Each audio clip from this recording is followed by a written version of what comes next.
everybody and welcome back to Elle the Law Student. A couple of weeks ago I asked if people had any questions about Oxford in general, and one of the things that I was asked was, is it true that you're not allowed a job whilst you're at Oxford? I asked the exact same question when I was at an open day. It was something that really concerned me. I have been earning my own money since I was about 13, 14, and the fact that I wasn't going to be able to work whilst I was at uni was something that really put me off applying. I don't want that to be a barrier to anybody in applying to Oxford, and so I thought that I would give you sort of an honest account of how I make money during term time.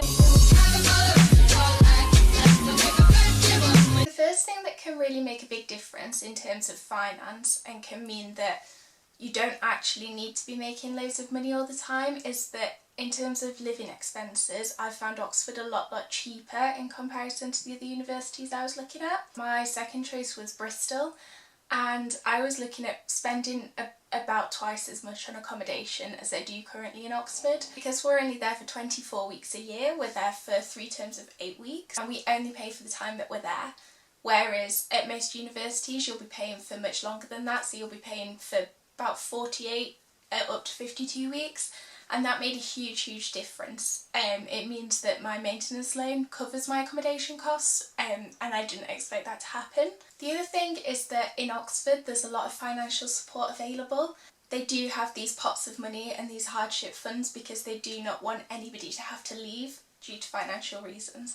And so if there are any problems, Oxford, I think, is actually a really good university to be at because they do have all of this additional funding. And that's another thing, rather than having to go out and find your own house and pay for 52 weeks of rent, a lot of the time you can stay in a college accommodation throughout the entirety of your course. I will be able to live in college accommodation for all 3 years of my course, and that means that in terms of budgeting, I already know how much each year will cost roughly. That being said, I don't think I could get through university without also doing some work on the side. Yes, it is true that you can't really have a part-time job alongside your studies whilst you're studying at Oxford. Some people say this is an official rule and some people say it's just sort of implied. I personally don't think it would be possible to have a proper part-time job. However, there are different things that you can do, and that's what I want to run through now. There are a few different ways that I make money during term time. They are all generally associated with access and admissions at the university. A lot of school visits and that sort of thing, I'll help out with those, so if you ever come to Worcester there's a really good chance that I'll be leading your tour. A lot of those are voluntary, however you tend to get paid in meal tokens, so I'll then get a free lunch, a free dinner, and just those little things can really help because it means I'm getting a free, really nutritious cooked meal, and that can be a big help. And also, if you're doing those volunteering roles, it can then help you to get those paid roles later on because the staff know that you're not just doing it for the money and that you are genuinely enthusiastic and passionate about being there to support people. A lot of students will stay in the holidays to help out with the interviews and that sort of thing, and that is a paid position. Also in the holidays some people stay on and help conferencing, so you can get paid to help clean the rooms and to be a waitress and that sort of thing. For the last term, my biggest 2 sources of income during term time have been through helping out with Unique. I'm a Unique digital ambassador, so I work with Year 12 students online through a virtual platform, and I mark their essays that they submit, I chat to them about Oxford and that sort of thing, and that's paid. Obviously it's not a huge source of income, but it really does help. It just helps towards my food budget and that sort of thing, and it means that I'm not constantly worrying about going through my savings and my student loan. My other biggest source of income for the past term was I did a bit of tutoring. A lot of students do this, whether it's sort of in local sixth forms or just one-to-one tutoring. I did a bit of LNAT tutoring and that paid quite well.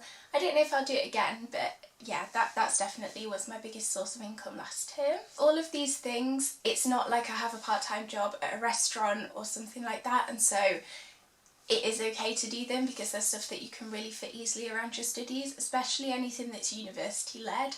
So for example, Unique, they want students to do that, so that's not going to be a problem because they make sure that the work you have to do is very flexible and you can fit around your studies. In general, from an admissions point of view, quite often the university will want people to help film promotional material, to be in different photo shoots. And I should point out as well that these things aren't Oxford exclusive. A lot of other universities, you can get involved in these as well. During the holidays, that is where I make most of my money, and I do that through university-based things and through jobs that I've had for a while. I am a waitress at a coffee shop, and I've had that job since I was 15, maybe 16. I go back every summer and just pick up shifts where they're needed. All I did was I had a chat with my employer and I said, look, I will probably be quite busy in the holidays and I don't want to be tied down to doing every Sunday, because that's what I was doing before,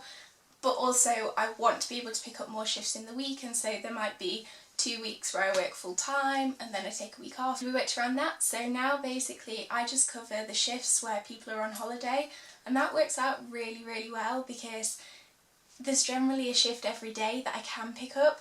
My other sources of income this holiday have been through helping out at the Pathways to Law conference and through a study hire conference. The study hire conference, that was with some year 12 students. I was the lead ambassador on that conference. That's a collaboration between a few universities, so University of Oxford, Oxford Brookes, Reading and Books New, and that was all about different study skills in higher education. So I led a study skills presentation about reading and note-taking at university level, and that paid me a reasonable amount of money. Pathways to Law, it's a Sutton Trust programme, and every year they have a national conference.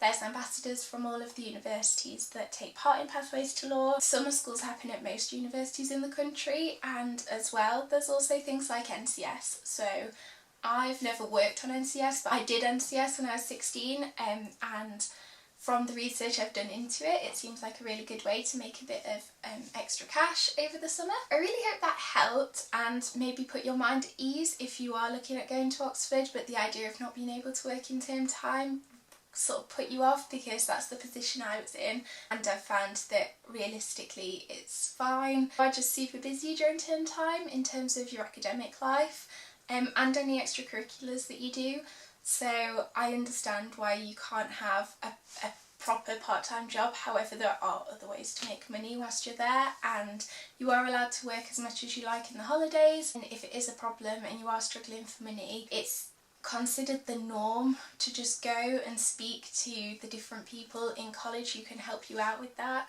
whether it's speaking to your tutors or welfare or finance or anybody. That's okay. I didn't really realise how normalised that would be. So if you have any more questions about that, I'm absolutely happy to answer them. I hope you're having a lovely summer, and I'll see you soon. Bye.